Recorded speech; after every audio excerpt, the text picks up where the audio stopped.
अस्सलाम वालेकुम ख़वातीन हज़रात, उम्मीद करता हूँ आप सब खैरियत से होंगे। तो दोस्तों बात करेंगे इस वीडियो में गंदम की प्राइस के बारे में। तो दोस्तों गंदम की प्राइस आज पाकिस्तान में, बलूचिस्तान और पंजाब में बड़ी कमी वाक़ई हुई है। तो गवर्नमेंट पाकिस्तान फास्को की जानिब से गंदम के रेट में कमी वाक़ई। दोस्तों वीडियो को मज़ीद बढ़ाने से पहले आपसे गुज़ारिश है कि दोस्त आज वीडियो को देखने आएँ तो उससे गुज़ारिश है कि हमारे चैनल को सब्सक्राइब कर दें, वीडियो को लाइक कर दें। ये आप हमारी स्क्रीन पर हर इलाके के हिसाब से गंदम का रेट मुलाजा फरमा रहे हैं। गंदम का रेट पंजाब में 3900 से 4000 मुकर्रर गया है और सिंध में 4000 से 4200 मुकर्रर किया गया है।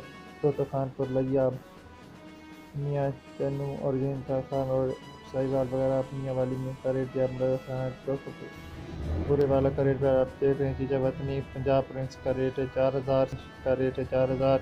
तो दोस्तों इसी तरह की मज़ीद अच्छी वीडियो देखने के लिए, इंफॉर्मेटिव वीडियो के लिए और खाल और इसके अलावा बीजों के रेट के अलावा गोल्ड रेट के हवाले से वीडियो देखने के लिए हमारे चैनल को सब्सक्राइब कर दें। वीडियो को पूरा देखें, इसमें आपको हर तरह के रेट की इंफॉर्मेशन मिलेगी। शुक्रिया, अल्लाह हाफ़िज़।